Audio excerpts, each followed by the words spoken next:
We give thanks to the Lord and we're going to meditate on God's word. I'll be speaking in Malayalam. Brother Danny will translate that message into English. അല്പസമയത്തെ ചിന്തയ്ക്കായി നമുക്ക് ലൂക്കോസിൻ്റെ സുവിശേഷം 7-ാം അധ്യായത്തിൻ്റെ 11 മുതൽ 17 വരെയുള്ള വാക്യങ്ങൾ വായിക്കാമല്ലോ. Let's read Luke chapter 7 from 11 to 17.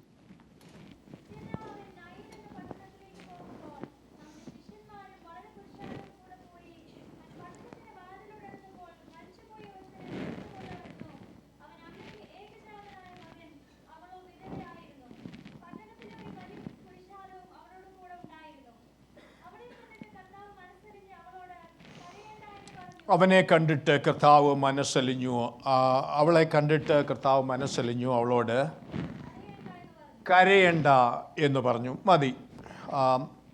Somebody please read that in English also.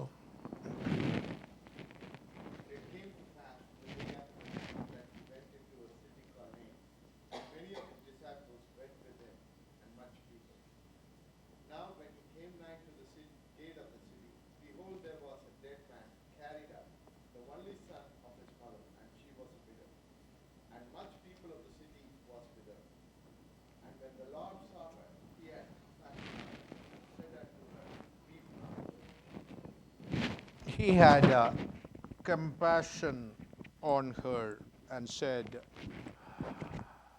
weep not, കരയണ്ട.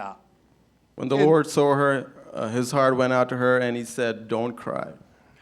പകൽ ഞാൻ ഈ ചിന്തയ്ക്ക് കൊടുക്കുന്ന ഹെഡിങ് എ കമ്പാഷനേറ്റ് ഗാഡ്, മനസ്സലിവുള്ള ദൈവം. നമ്മുടെ കർത്താവിൻ്റെ മനസ്സലിവിനെ കുറിച്ചാണ് ഇന്ന് പകൽ അല്പമായിട്ട് ചിന്തിക്കുവാനായിട്ട് ആഗ്രഹിക്കുന്നത്. Today I want to talk about how or about a compassionate God. That's what we'll be talking about today. കഴിഞ്ഞ ആഴ്ചയിൽ വളരെ സുപ്രസിദ്ധമായിട്ടുള്ള സുപരിചിതമായിട്ടുള്ള ജോൺസ് ചാപ്റ്റർ 3 വേഴ്സ് 16 അതിൽ നിന്ന് ദൈവസ്നേഹത്തെക്കുറിച്ചാണ് നമ്മൾ ചിന്തിച്ചത്. Last week we talked about a very famous verse in the Bible from John chapter 3 verse 16 about the love of God. ഈ വേദഭാഗത്ത് യേശുവിൻ്റെ മനസ്സലിവാണ് നാം കാണുന്നത്. And here what we see is about Jesus, the kindness of Jesus. നമ്മുടെ ദൈവം മനസ്സലിവുള്ള ദൈവമാണ്. God is a compassionate God. യേശുവിൻ്റെ മനസ്സലിവിൻ്റെ ആഴം ഈ അധ്യായം നമ്മൾ പഠിച്ചാൽ നമുക്ക് മനസ്സിലാകും. When we study this chapter, we'll see the depth of the compassionate nature of Jesus. വേദന അറിഞ്ഞിട്ടുള്ളവർക്ക് മാത്രമേ മറ്റുള്ളവരുടെ വേദന അറിയാനായിട്ട് കഴിയത്തുള്ളൂ. Only people who have experienced pain will be able to relate to others who are experiencing pain. പട്ടിണി അറിഞ്ഞിട്ടുള്ളവർക്ക് വിശപ്പുള്ളവന്റെ പ്രയാസം മനസ്സിലാകത്തുള്ളൂ. Only people who have starved themselves will be able to understand the pain of somebody else who is starving. നമ്മുടെ കർത്താവിനെ സംബന്ധിച്ചിടത്തോളം പാപം ഒഴികെ സകലത്തിലും നമുക്ക് തുല്യമായി പരീക്ഷിക്കപ്പെട്ട ഒരു ദൈവമാണ് നമ്മുടെ ദൈവം. When we study about Jesus, we see that except for sin, he was tested in every way just like we are. ഞാൻ മുമ്പൊരിക്കൽ ഓർപ്പിച്ചത് മത്തായി 27:34 വാക്യത്തിൽ ആ കാലഘട്ടത്തിൽ യേശു കർത്താവിൻ്റെ ക്രൂശീകരണവുമായി ബന്ധപ്പെട്ട് ക്ഷീണിതനായി ഇരിക്കുന്ന പ്രത്യേക സാഹചര്യത്തിൽ ക്രൂശിൽ കിടക്കുമ്പോൾ വേദനപ്പെടുമ്പോൾ ആ കാലഘട്ടത്തിൽ മരണവേദന അറിയാതിരിക്കാൻ വേണ്ടി സാധാരണയായിട്ട് കൊടുക്കുന്ന ഒരു മിക്സ് യേശുവിന് ഓഫർ ചെയ്തു. When we see back during the crucifixion of Jesus, when Jesus was on the cross and he was going through a lot of pain, and what usually happens is that to experience or get rid of that pain, or as a painkiller, a drink is offered to Jesus. നാം അവിടെ വായിക്കുന്നത് യേശു അത് രുചി നോക്കിയാറെ അവന് കുടിപ്പാൻ മനസ്സായില്ല. You know, what we see there is that when Jesus tried the drink, he did not want to drink it any further. ഞാൻ പലപ്പോഴും ദൈവത്തെ സ്തുതിക്കാറുണ്ട്, അത് കുടിക്കാഞ്ഞതിനാൽ ഞാൻ ദൈവത്തെ സ്തുതിക്കുക. I thank God that Jesus did not drink it. കാരണം ആ മയക്കുമരുന്ന് കുടിച്ച് ആ വൈൻ മിക്സ് വിത്ത് ഗാൾ അത് കുടിച്ച് വേദന അറിയാതെ എൻ്റെ കർത്താവ് മരിച്ചിരുന്നെങ്കിൽ മാനുഷികമായി പലപ്പോഴും നാം അനുഭവിക്കുന്ന വേദനയുടെ ആഴം എൻ്റെ കർത്താവിന് ഒരുപക്ഷെ മനസ്സിലാക്കാൻ കഴിയുമായിരുന്നില്ല. Maybe I think that, if Jesus did actually took and drank it, then maybe Jesus would not have understood some of the pain that we had to go through, and he had to experience every single pain because he did not drink it. ഇന്ന് പകൽ നാം മനസ്സിലാക്കണം, ഞാനും നിങ്ങൾ കടന്നു പോകുന്ന വേദനയുടെ ആഴം അറിയാവുന്ന ഒരു ദൈവമാണ് നാം സേവിക്കുന്ന ദൈവം. One thing I want you to know and realize is that Jesus knows the pain that you are going through each and every day. Compassion എന്ന വാക്കിന് മറ്റുള്ളവരുടെ വേദന നമ്മുടെ ഹൃദയത്തിൽ വഹിക്കുന്നതിനെയാണ് കമ്പാഷൻ എന്ന് പറയുന്നത്. What compassion really means is to take somebody else's pain and experience it yourself. Your pain in my heart, അതാണ് അതിന്റെ ഡെഫിനിഷൻ ആയിട്ട് കൊടുത്തിരിക്കുന്നത്. Your pain in my heart is the definition. യേശു കർത്താവ് പോയിടത്തെല്ലാം കർത്താവിന്റെ കമ്പാഷൻ, മനസ്സലിവ്, വ്യക്തി ജീവിതങ്ങൾ, വേദനപ്പെടുന്ന ജീവിതങ്ങളെ കണ്ടിട്ട് അവനും അതുപോലെ കരയുന്നവരോട് കരഞ്ഞ ഒരു കർത്താവാണ് നമ്മുടെ ദൈവം. Our God is a God. Jesus was someone who actually went to different places and experienced and took everybody else's pain and experienced it himself and cried with them. ഈ അധ്യായത്തിൽ തന്നെ പറഞ്ഞിരിക്കുന്നതായി ആ ഇൻസിഡൻസ് വ്യക്തികളോടുള്ള ബന്ധത്തിൽ നമുക്ക് മനസ്സിലാക്കുവാൻ കഴിയുന്നത് അവിടെയെല്ലാം കർത്താവിന്റെ മനസ്സലിവാണ് നമുക്ക് കാണുവാൻ കഴിയുന്നത്. Especially in this specific verse and chapter, what we see is the compassion and the kindness that Jesus had. അതിന്റെ ആദ്യ ഭാഗത്ത് 1 മുതൽ 10 വരെയുള്ള ഭാഗത്ത് ഒരു സെഞ്ചുറിയൻ, ഒരു ശതാധിപന് തന്റെ ദാസനോടുള്ള ബന്ധത്തിൽ മരണാസനായി കിടന്ന ഒരു ദാസന് വേണ്ടി ആളുകളെ അയക്കുമ്പോൾ യേശു അവരോടൊപ്പം പോകുന്ന ആ മനസ്സലിവാണ് നമ്മൾ ആദ്യ ഭാഗത്ത് കാണുന്നത്. In the first part of this chapter, what we see is how a centurion actually sends out his servants to call Jesus so that Jesus can come back and heal his servant. On the way തന്നെ ആ ശതാധിപന്റെ വിശ്വാസം കണ്ടിട്ട് അവരോട് മനസ്സലിഞ്ഞ് ആ ദാസനെ സൗഖ്യമാക്കിയതാണ് നാം പ്രാരംഭ ഭാഗത്ത് വായിക്കുന്നത്. In the beginning we read how Jesus experienced and showed compassion to the love that the centurion had for his servant and healed the servant right there in the first part. നമ്മളിപ്പോൾ വായിച്ചതായ ഭാഗത്ത് വിധവയായ ഏകജാതനായ മകന്റെ നിര്യാണത്തിൽ, മരണത്തിൽ വേദനപ്പെടുന്ന ഒരു മാതാവിന്റെ അടുത്ത് വന്ന് ആ മാതാവിന് സമാധാനവും സന്തോഷവും ആശ്വാസവും നൽകി ആശ്വസിപ്പിച്ച കമ്പാഷൻ ആയിട്ടുള്ള ഒരു ദൈവത്തെയാണ് നമ്മൾ ഈ ഭാഗത്ത് കാണുന്നത്. And in this second part of this chapter, what we see here is how Jesus is able to relate to the widow who had and with her only son who has died and is able to show compassion to her. പിന്നീട് നമ്മൾ അതേ അധ്യായത്തിൽ തന്നെ സ്നാപക യോഹന്നാൻ ഒരു സമയത്ത് മാനസികമായി ആത്മീയമായി ക്ഷീണിച്ച് തൻ്റെതായ കർത്താവിനെ കുറിച്ച്, മശിഹായെ കുറിച്ച് ഒരു സംശയവും അവിശ്വാസവും ഒക്കെ വന്നിട്ട് ക്ഷീണിച്ചിരിക്കുന്ന പ്രവാചകനെ, യോഹന്നാൻ സ്നാപകനെ ധൈര്യപ്പെടുത്തി ഉറപ്പിക്കുന്നതാണ് നമ്മൾ അടുത്ത ഭാഗത്ത് കാണുന്നത്. In the next part, what we see here is how when it's during a time when John the Baptist is going through a tough time in his life and he's having doubts about the Messiah, and how Jesus goes him and helps him to understand that he is really the Messiah. അടുത്ത ഭാഗത്ത് വീണ്ടും നമ്മൾ വായിക്കുന്ന പാപിനിയായ ഒരു സ്ത്രീ അവളുടെ പാപഭാരം പേറി വേദനപ്പെടുന്ന, ഉള്ളിന്റെ ഉള്ളിൽ നെടുവേർപ്പെടുന്ന ഒരു സഹോദരിക്ക് ആശ്വാസവും സമാധാനവും കൽപ്പിക്കുന്നതാണ്, പാപം പോക്കുന്നതാണ് പിന്നീട് നമ്മൾ കാണുന്നത്. And in the next part, what we see is how a sinful woman, she's having this very regret and repentance, and how Jesus is able to show compassion to her and forgive her sins. രാവിലെ ഞാൻ ഓർപ്പിക്കേണ്ട ദൈവമക്കളെ, സമയം കിട്ടുമ്പോൾ ഈ അധ്യായം ഒന്ന് വായിച്ച് ധ്യാനിക്കണം. പലപ്പോഴും നമ്മൾ കടന്നു പോകുന്ന വേദനയുടെ അവസരങ്ങളൊക്കെ ഈ അധ്യായത്തിൽ നമുക്ക് കാണുവാനായിട്ട് കഴിയുന്നുണ്ട്. When we get time, we should actually read this chapter, because when we can see how Jesus is able to relate to people and show compassion to them. നമ്മുടെയൊക്കെ മാനസികവും ശാരീരികവുമായിട്ടുള്ള വേദനകൾക്കും പ്രയാസങ്ങൾക്കും ഒക്കെ പല കാരണങ്ങളുണ്ട്. There are many reasons for some of the pain that we experience in our lives. ഒരുപക്ഷെ ചിലത് രോഗമായിരിക്കാം. Sometimes it might be sickness. മറ്റു ചിലതൊക്കെ പ്രിയപ്പെട്ടവരുടെ വേർപാട് നിമിത്തം മരണവേദന, പ്രയാസങ്ങൾ, ദുഃഖങ്ങൾ അനുഭവിക്കുന്ന ജീവിതങ്ങളുണ്ട്. Sometimes it might be because of somebody departed or somebody died, who was very special to us. മറ്റു ചിലരെ സംബന്ധിച്ചിടത്തോളം സ്നാപക യോഹന്നാനെ കുറിച്ച് നമ്മൾ വായിക്കുന്നത് പോലെ ഒരു പക്ഷേ നാളെക്കുറിച്ചുള്ള ചിന്തകളും ഭാരങ്ങളും എന്തായിത്തീരുമെന്നൊക്കെയുള്ള പ്രയാസങ്ങളും ഒക്കെ ആയിരിക്കും മറ്റുള്ളവരെ വേദനിപ്പിക്കുന്ന വിഷയം. Sometimes it might be pain that when we think about what could happen tomorrow, about all the feelings or the worries about tomorrow. അപ്പോൾ തന്നെ മറ്റു ചിലരെ സംബന്ധിച്ചിടത്തോളം ഒരു പക്ഷേ ജീവിതത്തിൽ അറിഞ്ഞോ അറിയാതെയോ സംഭവിച്ചു പോയതായ തെറ്റുകൾ പരാജയങ്ങളെ ഒക്കെ ഓർത്തുള്ളതായ ഉള്ളിൻ്റെ ഉള്ളിൽ ഭാരപ്പെടുന്ന വിഷയങ്ങളായിരിക്കാം. Sometimes it might be pain about what happened in our past, the failures that happened in our past. എന്നാൽ ഇതിനെല്ലാം പരിഹാരം തരുവാൻ കഴിവുള്ള ഒരു ദൈവമാണ് നാം സേവിക്കുന്ന ദൈവം. But what we need to realize is that Jesus is someone who is able to release and who is able to solve all these issues. മറ്റുള്ളവർക്കൊക്കെ നമ്മുടെ പ്രയാസങ്ങൾ ഒരുപക്ഷേ മനസ്സിലാകുമായിരിക്കാം, അവർക്ക് നമ്മെ സഹായിക്കണമെന്ന് ആഗ്രഹമുണ്ടായിരിക്കാം. എന്നാൽ അതിനൊക്കെ പരിമിതികളുണ്ട്. എന്നാൽ ഉള്ളിൻ്റെ ഉള്ളിൽ നാം കടന്നു പോകുന്ന വേദനകൾ പ്രയാസങ്ങൾ അറിഞ്ഞ് അടുത്ത് വന്ന് വിടുവിക്കുന്ന ഒരു ദൈവത്തെക്കുറിച്ചാണ് ഇന്ന് പകൽ നാം ഈ ഭാഗത്ത് വായിക്കുന്നത്. Maybe there might be some people around us who are near and dear who might be able to help us, but what we need to understand is Jesus is someone who is able to come us and understand the pain and able to provide relief from that suffering. യേശു കർത്താവിന്റെ ശുശ്രൂഷയെക്കുറിച്ച് നമ്മൾ പഠിച്ചാൽ യേശുവിന്റെ അടുത്ത് വന്നവരെ യേശു സൗഖ്യമാക്കിയിട്ടുണ്ട്, ആശ്വസിപ്പിച്ചിട്ടുണ്ട്.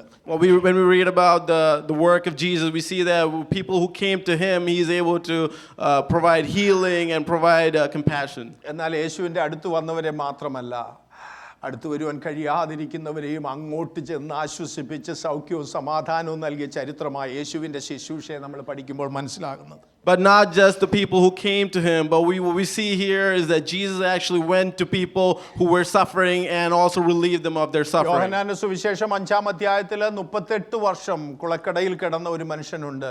ആ മനുഷ്യൻ ഇങ്ങോട്ട് വരുവാൻ കഴിയാഞ്ഞതുകൊണ്ട് യേശു അങ്ങോട്ട് ചെന്ന് അവന് സൗഖ്യവും സമാധാനവും ആശ്വാസവും നൽകിയത് നമ്മൾ അവിടെ വായിക്കുന്നുണ്ട്. When we look at John, we see a man who's lying by a pool waiting for healing to happen or somebody to push him into the pool. What we see is that because he was not able to go to Jesus, Jesus is going to him and provide healing to him. ഈ ഭാഗം നിങ്ങൾ വായിച്ചു നോക്കിയാൽ 11-ാമത്തെ വാക്യത്തിൽ നമ്മൾ ഇങ്ങനെയാണ് വായിക്കുന്നത്. 11-ാമത്തെ വാക്യത്തിൽ പിറ്റേന്നാൾ അവൻ നൈൻ എന്ന പട്ടണത്തിലേക്ക് പോകുമ്പോൾ അവൻ്റെ ശിഷ്യന്മാരും വളരെ പുരുഷാരവും കൂടെ പോയി. പിറ്റേന്നാൾ അവൻ നൈൻ എന്ന പട്ടണത്തിലേക്ക് പോകുമ്പോൾ ആ ഭാഗത്ത് നെക്സ്റ്റ് ഡേ എന്ന് പറഞ്ഞിരിക്കുന്നത് തലേ ദിവസം സെഞ്ചൂറിയൻ്റെ ദാസനെ സൗഖ്യമായതിൻ്റെ നെക്സ്റ്റ് ഡേ എന്നുള്ള അർത്ഥത്തിലാണ് ആ വാക്ക് ഉപയോഗിച്ചിരിക്കുന്നത്. In verse 11 we see soon afterward Jesus went to a town called Nain, and this happens right after, a day after Jesus healed the servant of the centurion. കഫർന്നഹൂമിൽ നിന്ന് ഏതാണ്ട് 25 മൈൽ ദൂരമുണ്ട് nine എന്ന പട്ടണത്തിന്. Nain lies about 25 miles away from the town called Capernaum. ആ കാലഘട്ടത്തിൽ ഏതാണ്ട് ഒരു ദിവസത്തെ യാത്രയാ കഫർന്നഹൂമിൽ നിന്ന് നൈനിൽ വരുവാനായിട്ട്. It's about a day's long worth of journey to go from Nain, from Capernaum to Nain. തലേ ദിവസമേ ഇറങ്ങിയതാണ് നൈനിൽ എത്തുവാനായിട്ട്. We can see that, just to get to Nain, you need to leave really early, just the day before. വേഗം നൈനിലേക്ക് യേശു കർത്താവ് പോകുമ്പോൾ ആളുകൾ ചോദിച്ചു കാണും, എന്താ ഇപ്പം നൈനിലേക്ക് പോകുവാനുള്ള കാരണം, എന്താ ഇത്ര റഷ്, എന്തിനാ ഇപ്പം പെട്ടെന്ന് നൈനിലേക്ക് പോകുന്നതെന്ന് ചോദിക്കാൻ സാധ്യതയുണ്ട്. Maybe some people might have asked Jesus, like, what is the rush? Why are you rushing to go towards Nain? യേശു കർത്താവ് പറഞ്ഞു കാണും, എനിക്ക് അവിടെ എത്രയും പെട്ടെന്ന് എത്തണം. Jesus might have said, I need to reach there as soon as അവിടെ possible. കരയുന്ന ഒരു മാതാവിനെ ഞാൻ കാണുന്നു. Because I see a mom who is crying out there in Nain. എനിക്ക് അവളെ ഓർത്ത് മനസ്സലിവ് തോന്നുന്നു. എനിക്ക് അവിടെ സമയത്ത് ചെല്ലണം, അവൾക്ക് ആശ്വാസം നൽകണം. I feel compassion for her, and I need to get there in time, and I need to provide relief for that suffering. യഹൂദ പാരമ്പര്യം അനുസരിച്ച് ഒരു പക്ഷെങ്കിൽ ഡെഡ് ബോഡി ആ 24 മണിക്കൂറിനകത്ത് അടക്കം ചെയ്യും. അതാ അവരുടെ രീതി. According to the customs that the Jews had, like, you need to bury the body after death and within 24 hours. പട്ടണത്തിന് പുറത്താണ് സെമിറ്ററി, അവിടെയാണ് അടക്കേണ്ടത്. ആ യാത്രയിലാണ് ഇവര്. The cemetery lies outside the city, and so you need to walk all the way to the city, and they're in the midst of that journey. യേശു കർത്താവ് തക്ക സമയത്ത് ആ പ്രശ്നത്തെ കുഴിച്ചു മൂടുന്നതിന് മുമ്പ് അവരുടെ പ്രശ്നത്തിന് പരിഹാരം കൊടുക്കുവാൻ തക്ക സമയത്ത് യേശു കർത്താവ് ആ പട്ടണത്തിൽ നിന്ന് പുറത്തു വരുന്ന സമയത്ത്, അഥവാ സെമിറ്റരിയിൽ അവളുടെ പ്രശ്നത്തെ കുഴിച്ചു മൂടുന്നതിന് മുമ്പ് തക്ക സമയത്ത് യേശു അവിടെ ചെന്നു. What we see here is that Jesus reaches there at the right time, right when they get out of the city and right when they walk into the cemetery where they're about to bury that son. Jesus reaches the town right outside the gate at the exact right time. ദൈവമക്കളെ, നമ്മുടെ പ്രശ്നത്തിന് നമ്മുടെ കർത്താവിൻ്റെ സമയം എപ്പോഴും due time, കൃത്യസമയത്ത് തക്ക സമയത്ത് അവൻ അടുത്തു വരുന്ന ദൈവമാണ്.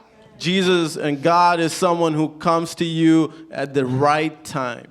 ഇന്ന് പകൽ എത്ര പേർക്ക് അത് വിശ്വസിക്കുവാനായിട്ട് കഴിയും? How many people can believe that today? എൻ്റെ വിഷയം കുഴിച്ചു മൂടുന്നതിന് മുമ്പ്, അത് കൈവിടപ്പെട്ടു പോകുന്നതിന് മുമ്പ് എൻ്റെ കർത്താവ് എന്നെ സഹായിക്കും, എൻ്റെ യേശു എൻ്റെ അടുത്ത് വരും, എന്നെ സഹായിക്കുമെന്ന് ഇന്ന് പകൽ വിശ്വാസത്തോടെ നമുക്ക് എത്ര പേർക്ക് അത് ഏറ്റെടുക്കുവാനായിട്ട് കഴിയും? How many people can think and say with wholeheartedness that right when my problem is very severe, right when it's about to be buried, that Jesus will come and rescue me? 13ാമത്തെ വാക്യത്തിൽ when the Lord saw her, അവളെ കണ്ടിട്ട്, വാക്കൊന്ന് ശ്രദ്ധിച്ചേ, the Lord saw her. In 13 we see when the Lord saw her. ആര് കണ്ടു? Who saw it? കർത്താവ് കണ്ടു. The Lord saw it. The Lord, അതിന് ഗ്രീക്കില് curios എന്ന വാക്കും എബ്രായ വാക്കില് അഡോനായി എന്ന പദങ്ങളൊക്കെയാണ് കൊടുത്തിരിക്കുന്നത്. In Greek it's the word Lord, they call it Kyrios, and in Hebrew it's Adonai. The Lord, അതിന്റെ അർത്ഥം എന്ന് പറയുന്നത് sovereign one, the one who has authority and power, the owner of the one who has control of the person. അങ്ങനെ പല അർത്ഥങ്ങൾ അതിന് കൊടുക്കുവാനായിട്ടുണ്ട്. There are many meanings for the word Lord. The Lord saw her. കർത്താവ് അവളെ കണ്ടു. When the Lord saw her. മനുഷ്യന് കണ്ട് രണ്ട് വാക്ക് ആശ്വാസ വാക്ക് പറഞ്ഞിട്ട് പോകുവാൻ കഴിയും. എന്നാൽ എൻ്റെ കർത്താവ് കണ്ടാൽ, എൻ്റെ കർത്താവ് അടുത്ത് വന്നാൽ ഏത് വിഷയത്തിനും പരിഹാരം തരുവാൻ കഴിവുള്ള ദൈവമാ നാം സേവിക്കുന്ന കർത്താവ്. When people see you, they might be able to offer some words of condolences or some sympathy, but when the Lord sees you, he will be able to solve that problem for you. ജീവന്റെ മേലും മരണത്തിന്റെ മേലും അധികാരമുള്ള കർത്താവ് അവളെ കണ്ടു. Where the Lord who has authority over death and life saw her. കരയുന്ന മാതാവിനെ കാണുക മാത്രമല്ല, അവളെ അറിഞ്ഞു, അവളുടെ അവസ്ഥ അറിഞ്ഞു. അടുത്ത വാക്ക് നമ്മൾ വായിക്കുന്നത് യേശു മനസ്സലിഞ്ഞു. Jesus saw her, and when he understood the situation, you can see that Jesus had compassion. അടുത്ത വാക്ക് നമ്മൾ വീണ്ടും വായിക്കുന്നത് he said, weep not, കരയണ്ട. It says his heart went out to her and he said, don't cry. ആ വാക്ക് പറയുവാൻ കഴിയുന്നത് നമ്മുടെ കർത്താവിന് മാത്രമാണ്. Jesus is the only one who's able to say that to you. നാമൊക്കെ നമ്മുടെ വിഷയങ്ങളും പ്രശ്നങ്ങളും വേദനപ്പെടുമ്പോഴൊക്കെ മറ്റുള്ളവർ വന്ന് നമ്മളോട് പറയാറുണ്ട് കരയണ്ട. എന്നോട് ഞാൻ ഓർക്കുന്ന എൻ്റെ മൂത്ത ബ്രദർ പെട്ടെന്ന് ലോകത്തിൽ നിന്ന് മാറ്റപ്പെട്ട സമയത്ത് 10 വർഷം മുമ്പ് ഫ്ലോറിഡയിൽ വെച്ച് എൻ്റെ മൂത്ത ബ്രദർ 58ാമത്തെ വയസ്സിൽ ലോകത്തിൽ നിന്ന് പെട്ടെന്ന് മാറ്റപ്പെട്ടു. When I remember this one incident, like especially when my brother died. He was in Florida and he died when he was at a young age. He was at the age of 58. എനിക്ക് ആ ദുഃഖം ഒട്ടും എനിക്ക് അടക്കാൻ കഴിയാതെ ഞാൻ പൊട്ടിക്കരയാനായിട്ട് തുടങ്ങി. ഞാൻ ഇവിടുന്ന് അവിടെ ചെന്ന സമയത്ത് എനിക്ക് കൺട്രോൾ ചെയ്യാൻ കഴിയാത്തതുപോലെ ഞാൻ അങ്ങോട്ട് കരയാനായിട്ട് തുടങ്ങി. It was a very heartbreaking moment for me, and I couldn't control my tears, and I just burst out in tears. പലരും വന്ന് എന്നോട് പറഞ്ഞു, പാസ്റ്റർ അല്ലേ ഇങ്ങനെ കരയാമോ, ഇങ്ങനെ പ്രയാസപ്പെടാമോ? Many people came up to me and said, Pastor, can you cry like this? Should you be crying like this? എൻ്റെ പപ്പ അടുക്കലിരുന്നു കൊണ്ട് കരയുന്നത് ഞാൻ കേട്ടു. പപ്പ പറയുന്നത്, എന്നെ യാത്രയാക്കേണ്ടിയ മകൻ എനിക്ക് മുമ്പേ പോയല്ലോ എന്ന് പറഞ്ഞ് എൻ്റെ പപ്പ കരയുന്നതൂടെ കേട്ട് കഴിഞ്ഞപ്പോൾ എനിക്ക് കൺട്രോൾ ചെയ്യാൻ പറ്റിയില്ല.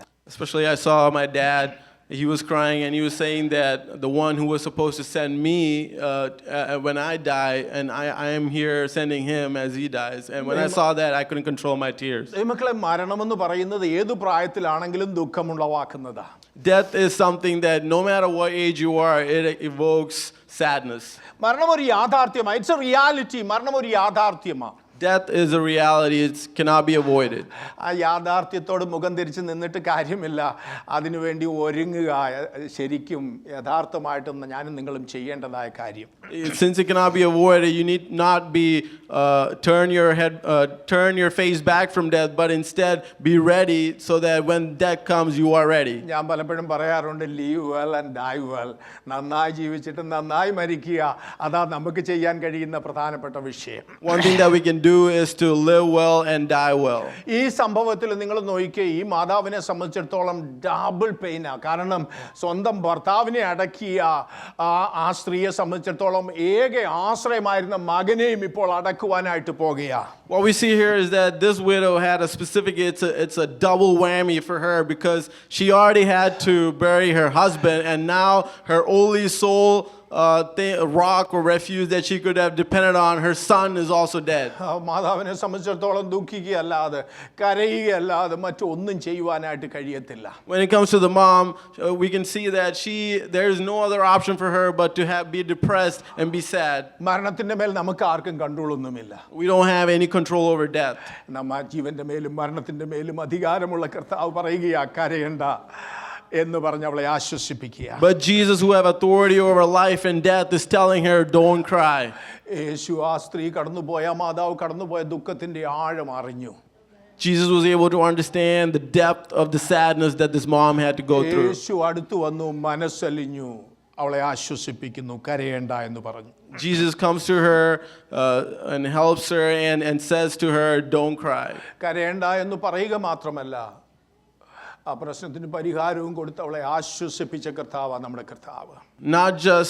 Not just by saying don't cry, he actually was able to provide a solution and provide relief to this problem that this woman was facing. നമ്മുടെ ദൈവം ദുഃഖിക്കുന്നവരെ കാണുന്ന ദൈവമാ, കരയുന്നവരോട് കൂടെ കരയുന്ന ദൈവമാ.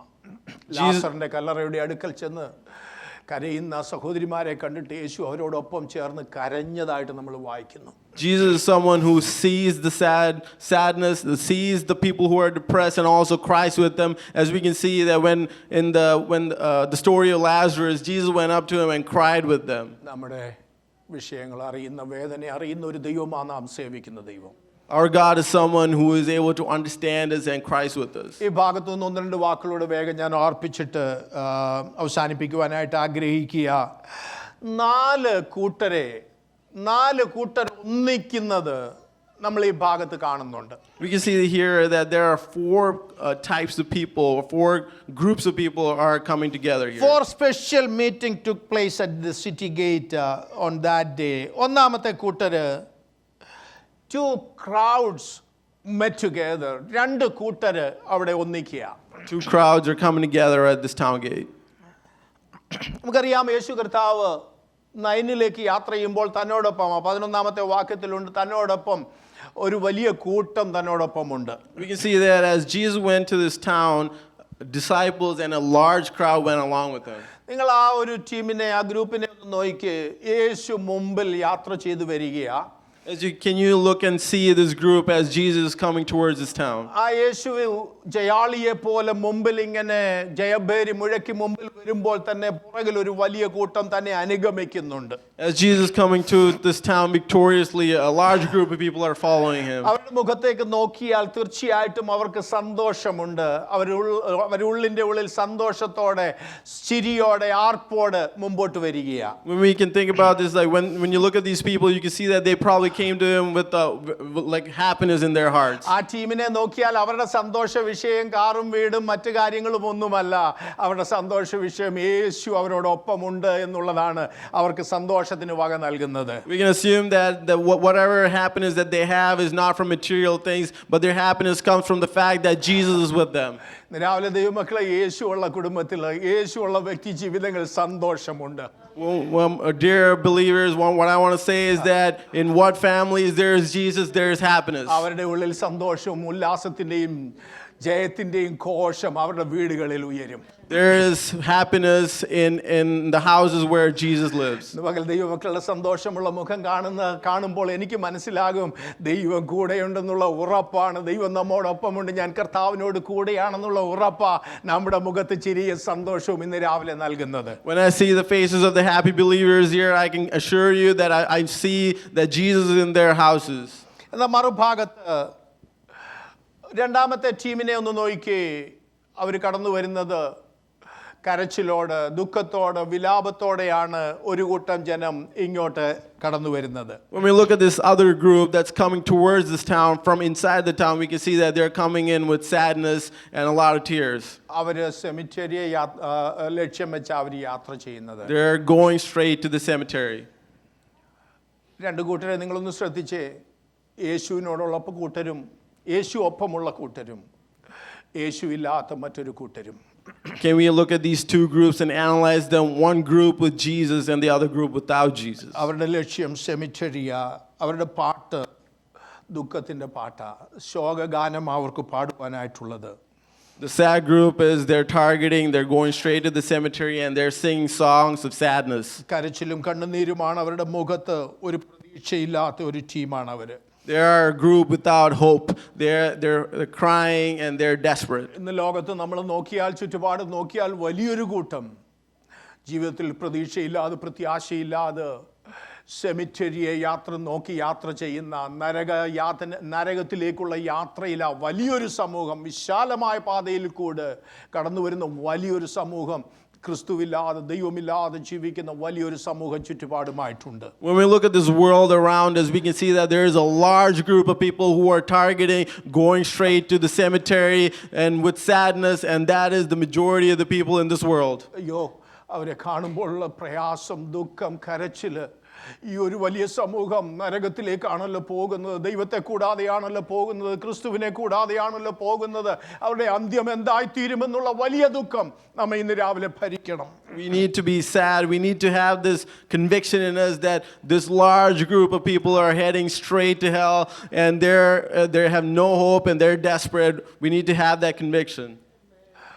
ക്രിസ്തുവിനോടുള്ളവരെ സംബന്ധിച്ചിടത്തോളം, അവരോടൊപ്പമുള്ളവരെ സംബന്ധിച്ചിടത്തോളം ഈ ക്രിസ്തുവില്ലാത്ത ജീവിതങ്ങളോട് ഈ ക്രിസ്തുവിനെ കാണിക്കുവാൻ, ക്രിസ്തുവിനെ ചൂണ്ടിക്കാണിക്കുവാൻ, ക്രിസ്തുവിലേക്ക് വരുവാൻ ഒരു ആഹ്വാനം, ദൈവമക്കളെ ആ ഒരു ഉത്തരവാദിത്വം, ദൗത്യം ഞാൻ നിങ്ങളും ഏറ്റെടുക്കണം. Believers, I want to tell you that we have a responsibility to point out Christ to the people, the large group of people who are heading straight to hell. ഒന്ന് ക്രിസ്തുവുള്ള കൂട്ടര്, മറ്റൊന്ന് ക്രിസ്തുവില്ലാതെ യാത്ര ചെയ്യുന്ന വലിയൊരു കൂട്ടം സമൂഹം. One group with Christ and there's another large group that is traveling without Christ. സദൃശവാക്യം 15:24 നാം ഇങ്ങനെ വായിക്കുന്നുണ്ട്, നീതിമാന്റെ ജീവിതയാത്ര മേലോട്ടാകുന്നു, കീഴെയുള്ള പാതാളത്തെ അവൻ ഒഴിഞ്ഞു പോകുന്നു. We can see in Proverbs 15 verse 24, the path of life leads upward for the prudent to keep them from going down to the realm of the dead. പാതാളത്തെ ഒഴിഞ്ഞു പോകുവാനുള്ള ഒരൊറ്റ മാർഗം ക്രിസ്തുവിനോടൊപ്പം ചേരുക, ക്രിസ്തുവിൻ്റെ യാത്ര, ക്രിസ്തുവിനോടൊപ്പം ചേർന്ന് ക്രിസ്തുവിനോടൊപ്പം യാത്ര ചെയ്യുക മാത്രമാണ്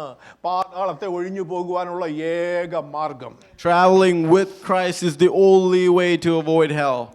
എബ്രായലേഖനം 10:39 നാം വായിക്കുന്നു, നാമോ നാശത്തിലേക്ക് പിന്മാറുന്നവരുടെ കൂട്ടത്തിലല്ല, വിശ്വസിച്ച് ജീവരക്ഷ പ്രാപിക്കുന്നവരുടെ കൂട്ടത്തിൽ അത്രയാകുന്നു. In Hebrews 10:39 we see, but we do not belong to those who shrink back and are destroyed, but to those who have faith and are saved. രാവിലെ നാം നമ്മോട് തന്നെ ചോദിക്കണം, ഞാൻ ഈ ഏത് കൂട്ടത്തിലാണ്? ഞാൻ ക്രിസ്തുവിനോടൊപ്പമാണോ അതോ ക്രിസ്തുവില്ലാത്ത ജീവിതത്തിലാണോ ഞാൻ ഇന്ന് രാവിലെ ആയിരിക്കുന്നത്? Today morning, one question that we need to ask ourselves is, what group do we belong to? The group with Christ or the group without Christ? പാട്ടുകാരൻ പാടുന്നത് പോലെ യേശുവോട് ചേർന്നിരിപ്പത് എത്ര മോദമേ, യേശുവിനായി ജീവിക്കുന്നത് എത്ര ഭാഗ്യമേ. ക്രിസ്തുവുള്ള ജീവിതം, ക്രിസ്തുവിനോടൊപ്പമുള്ള യാത്ര സന്തോഷത്തിന്റെ യാത്രയാ. Well, as the singer says, how beautiful is the life with Christ, how full of happiness is the life with Christ. ഒരു കൂട്ടര്, രണ്ട് കൂട്ടര് തമ്മിൽ ഒന്നിക്കുന്നു, ഒന്ന് ക്രിസ്തുവുള്ള കൂട്ടര്, മറ്റൊന്ന് ക്രിസ്തുവില്ലാത്ത കൂട്ടര്. As they reach the town gate, both groups come together, one with Christ and one without Christ. രണ്ടാമത്തെ team, two only sons met together, രണ്ട് ഏകജാതരായ പുത്രര് ഒന്നിക്കുക അവിടെ. What we see here is that there are two only sons are coming together.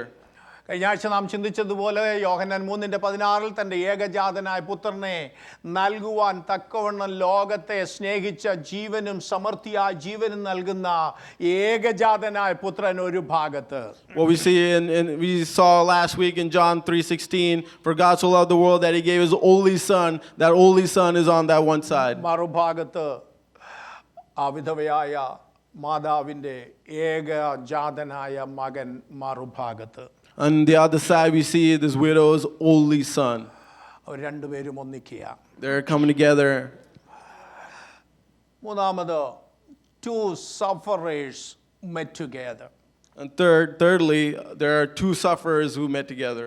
രണ്ട് ദുഃഖിക്കുന്ന രണ്ടുപേര്. Two people who are sad or depressed. ദുഃഖിക്കുന്നവരോടുകൂടെ ദുഃഖിക്കുന്ന കരയുന്ന നമ്മുടെ കർത്താവും മരിച്ചുപോയ മകനെ ഓർത്ത് കരയുന്ന മാതാവും ദുഃഖിക്കുന്ന രണ്ടുപേര് അവിടെ ഒന്നിക്കുക. There are two groups of people who are sad. They're coming together. One that is with Christ, and the other is the mom who is sad because her son has passed away. അടുത്ത ഭാഗത്ത് നമുക്ക് two enemies met together. ജീവനും മരണവും തമ്മിൽ ഒന്നിക്കുക അവിടെ. You know, on another angle, when we look at it, we can see that there is life on one side and death on the other side, and they're coming together. ജീവന്റെ ദാതാവായ ക്രിസ്തുവും മരണത്തിന്റെ അധികാരിയായ പിശാചും അവിടെ ഒന്നിച്ചൊരു ഏറ്റുമുട്ടൽ, ഒരു സംഘർഷത്തിലേക്ക് വരികയാണ്.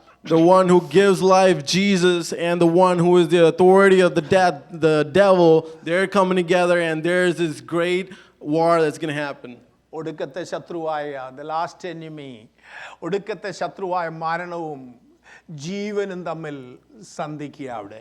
There is the last enemy, death and life is coming together here. യൗവനക്കാരനായ ചെറുപ്പക്കാരനെ മരണത്തിൻ്റെ ആ തണുത്ത കരത്തിൽ ഒതുക്കി ദണ്ഡനത്തിലേക്ക്, നിത്യദണ്ഡനത്തിലേക്ക് വലിച്ചുകൊണ്ട് പോകുമ്പോൾ മരണത്തെ വെല്ലുവിളിച്ചുകൊണ്ട് ജയാളിയായ യേശു കർത്താവ്, ജീവനും മരണമായ കർത്താവ് അവിടേക്ക് കടന്നു വരികയാണ്. When the devil is taking this young man and chaining him with death and taking him all the way to hell, and on the other side you can see Jesus who is challenging death, coming and facing him on the other side. യേശു അടുത്ത് വന്ന്, ഹേ മരണമേ നിന്റെ ജയം എവിടെ എന്ന് പറഞ്ഞ് ആ മരിച്ചുപോയ യൗവനക്കാരനെ പുറത്തു വരിക, എഴുന്നേൽക്ക എന്ന് പറഞ്ഞ് ജീവൻ നൽകി ആ മാതാവിന് തിരികെ കൊടുത്ത കർത്താവിന്റെ സ്നേഹമാണ് നമ്മളിവിടെ വായിക്കുന്നത്. We can see here the love of Jesus who's coming together and coming from the opposite side, saying, hey death, where is your victory? And raising the son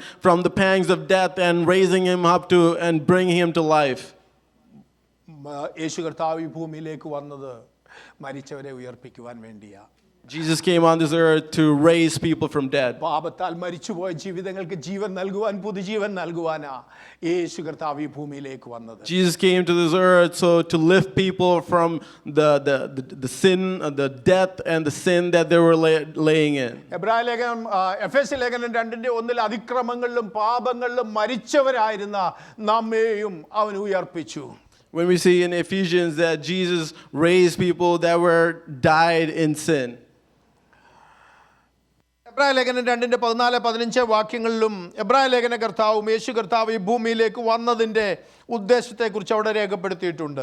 In Hebrews 2 we can see the reasons behind why Jesus came to this മക്കൾ earth. ജഡരക്തങ്ങളോട് കൂടിയവരാകൊണ്ട് അവനും അവരെ പോലെ ജഡരക്തങ്ങളോട് കൂടിയവനായി മരണത്തിന്റെ അധികാരിയായ പിശാചിനെ തൻ്റെ മരണത്താൽ നീക്കി ജീവപര്യന്തം മരണഭീതിയാൽ അടിമകളായിരുന്നവരെയൊക്കെയും വിടുവിച്ചുവല്ലോ. മരണഭീതിയാൽ അടിമകളായിരുന്നവരെ വിടുവിക്കുവാൻ വേണ്ടിയാണ് യേശു കർത്താവ് വന്നത്. In Hebrews 2:14 we can see, since the children have flesh and blood, he too shared in their humanity, so by his death he might break the power of him who holds the power of death, that is the devil, and free those who all their lives were held in slavery by their fear of death. ഇന്ന് പകല് ആത്മീയമായി മരിച്ച അവസ്ഥയിൽ നിന്ന് എൻ്റെ കർത്താവ് എനിക്ക് ജീവൻ തന്നു, എന്നെ ജീവിപ്പിച്ചു എന്ന് ഉറപ്പുള്ള ദൈവമക്കളെ ഓർത്ത് ഞാൻ ദൈവത്തെ സ്തുതിക്കുക. I thank God for the believers who believe that Jesus saved me from the death that was sin. ശരീരത്തിനാണ് അന്ന് അവിടെ യേശു കർത്താവ് അടുത്ത് വന്ന് ആ പർട്ടിക്കുലർ വ്യക്തിക്ക് ജീവൻ കൊടുത്തതെങ്കിൽ എന്നെയും നിങ്ങളെയും പാപത്താൽ മരിച്ച അവസ്ഥയിൽ നിന്ന് ജീവൻ തന്ന്, സ്വന്തം ജീവൻ തന്ന് നമ്മെ വീണ്ടെടുത്ത് ദൈവമക്കളായി തീർത്ത ദൈവകൃപ, അതാണ് അവൻ്റെ ഏറ്റവും വലിയ മനസ്സലിവെന്ന് പറയുന്നത്. When if Jesus raised that man from the death, then from his body, but what we can see is that Jesus has raised us from the sin that had caught us in its grips and raised us up to his level. നമ്മെ ക്രിസ്തുവിനോടുകൂടെ ഉയർപ്പിച്ച് സ്വർഗസ്ഥാനത്തിൽ ഇരുത്തി ദൈവമക്കളാക്കി തീർത്ത ആ വലിയ മനസ്സലിവ്, ആ വലിയ ദൈവകൃപ ഓർത്തിന്ന് പകൽ നമുക്ക് ദൈവത്തെ സ്തുതിക്കുവാൻ കഴിയട്ടെ. Let us praise God for raising us from the death that was sin and raising us up all the way to heaven, and let him be seated by his right hand. ഞാനും നിങ്ങളും ക്രിസ്തുവിനോടൊപ്പമുള്ള വ്യക്തികളാണ്. ക്രിസ്തുവിനോടുകൂടെ മരിച്ചടക്കപ്പെട്ട് ഉയർത്തെഴുന്നേറ്റ് ക്രിസ്തുവിനോടൊപ്പം യാത്ര ചെയ്യുന്ന ദൈവമക്കളാണെങ്കിൽ മരണത്തെ ഭയപ്പെടുവാൻ നമുക്ക് അവകാശമില്ല. You know, there is no need to be afraid of death, because if we were born and if we're born again and we are with Christ, there is no need to be afraid of death. മരണം വിളിച്ചു പറയുന്നത് come on വീപ്പ് എന്നാണെങ്കിൽ യേശു കർത്താവ് പറയുകയാ, cry not. Weep not. If death is calling out, say, come and cry, Jesus is saying on the other side, don't cry. ആ യാത്രയിൽ യേശു അടുത്തു വന്നു, മഞ്ചം തൊട്ടു, ചുമക്കുന്നവർ നിന്നു. When Jesus came close to him and touched the bier that was holding the body, and the people stopped. ഏതെങ്കിലും വിഷയത്തിൽ സാധ്യതയില്ലെന്ന് പറയുന്ന, കുഴിച്ചു മൂടുന്ന, ആണിയടിച്ച് ഉറപ്പിക്കുവാനായിട്ട് തീരുമാനിച്ച വിഷയത്തെ നോക്കി യേശു കർത്താവ് ഇന്ന് പറയുകയാ, ഇന്ന് പകൽ യേശു കർത്താവ് അടുത്തു വരികയാ, യേശു തൊടുകയാ. നിൽക്കുവാൻ നാം തയ്യാറായാൽ ഇന്ന് പകൽ ആ ജീവന്റെ തുടിപ്പ്, ആ ജീവന്റെ ശക്തി നമ്മുടെ വിഷയത്തിന്റെ മേൽ വ്യാപരിക്കും. വിഷയങ്ങൾക്ക് മറുപടി ഇന്ന് പകൽ കാണുവാനായിട്ടിടയായി തീരും. If there's a situation in your life where you said, oh, this is dead and we need to bury it, Jesus coming to it and saying, oh, rise up, and that is one thing that we need to believe that Jesus can help us with. Shall we all stand?